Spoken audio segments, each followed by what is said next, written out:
Deadlifts suck, but that's only usually coming from people that don't know how to deadlift well. So today we're gonna be breaking down 6 different ways that we teach beginners that come into Moment how to deadlift and hip hinge so that they can actually feel their glutes and their hamstrings lengthen and work, opposed to feeling tightness and tension in the lower back all of the time. When deadlift, there's really 3 segments that we're looking at. We're looking at the knee, the hip, and then the torso. The common mistake that people will make is they'll hinge and they'll bring their hips back, but they'll get to a point where their hips aren't going back anymore, and it's mainly motion from the lumbar spine and the lower back, right? We're only going as far back, and our torso is only coming as far forward as our hips can translate backwards. Other things that we'll see is people do that fairly well. They'll sit their hips back and then their torso will come forward, but then they'll start to move their knees and you're gonna start to lose balance there. And the only way to keep balance is to extend your back even further. So when we're setting up for our deadlift, we're looking for a soft knee and then the hips to come back as your torso comes forward, but your torso is only coming as far forward as your hips actually go back. Once you feel limited, right, that's where you're gonna be, and you're gonna come back from there. And we're just focusing on creating length in those areas and coming back up.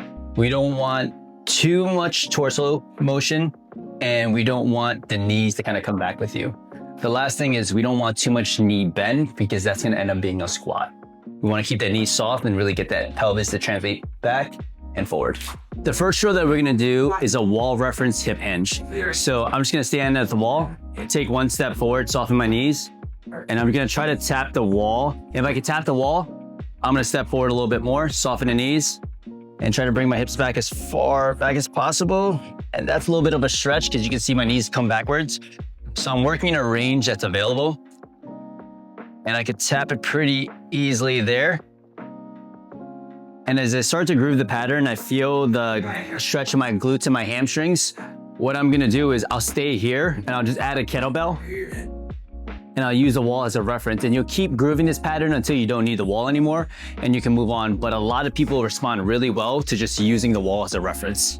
If your issue is the fact that your knees always come back with you as you're hinging and you can't feel the glutes lengthen, you feel more hamstring, you might want to utilize something like a bench.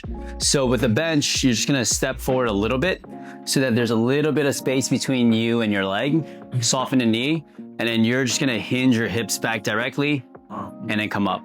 Essentially what the game is you are gonna hinge and not allow your shin to rock back and touch the bench, right? We're using the bench as a reference of what to avoid. So you can play around with different positions as well, but this really resonates for people that always lock their knee out or let their knees come backwards. So simple movement here, come forward, simple movement there, come forward. And your goal is just not to touch the back of the knee to the bench. You'll feel a lot more glutes there. The deadlift is one of my favorite variations. You're just gonna need a kettlebell. You're gonna hold it behind your back like so.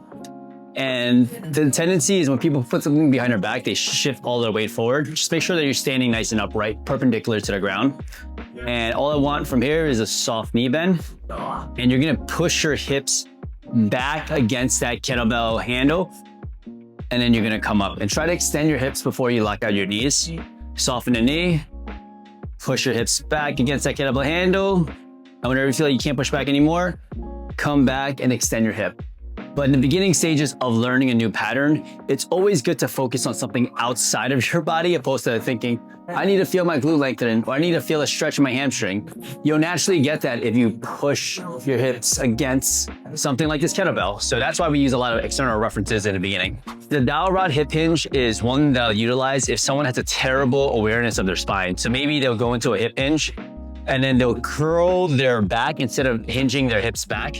So all we're gonna do is we're gonna use a dowel rod. You're gonna maintain your contacts, lower back, upper back, and behind the head. Soften the knee. And your goal is to maintain that 3 contact points as you're doing the hip hinge. Now this isn't super optimal, but I usually like that contact opposed to someone hinging and really just flexing their spine opposed to moving their hips back. This allows them to know what it feels like to keep a fairly upright spine as they start to hinge their hips. And you get a little bit more dissociation of someone actually moving their hips instead of just moving their hips and back at the same time. This next one is a plate hug hip hinge. And again, it's not like I use every single variation for every single patient that walks through the door. I just use whatever allows them to feel the right areas and express a good shape. So the plate hug one is you're just hugging a plate like this, And your goal is to essentially face the plate downwards towards the ground. There's two ways to do this. You can keep it to the chest. You can also keep it at the hip and use the plate to kind of push your hip back. But I've found that this variation works really well for people to keep a fairly upright spine. And you're just slowly trying to hinge and face the plate towards the ground. Listen, we just went through 6 different ways to teach you how to deadlift. My goal is to make sure that you feel super, super empowered and that when you're training, you don't leave the gym feeling like you're icky, like back is aching, hips are aching. I want you to leave the gym feeling like you've got a really productive session, you got muscle soreness, you're hitting the right areas. So if you're someone that's been trying to get into maybe barbell lifting or you've been dealing with constant flare-ups, we call it like a boom and bust cycle, right? You try a new program, you keep getting hurt. If you're someone that wants to be able to strength train and do that for the rest of your life, but you don't know where to start because of pain that gets in the way, we can totally help you out with that. We're physical therapists, but we're also performance-minded in nature. And we do that here in New York City or also virtually throughout the world.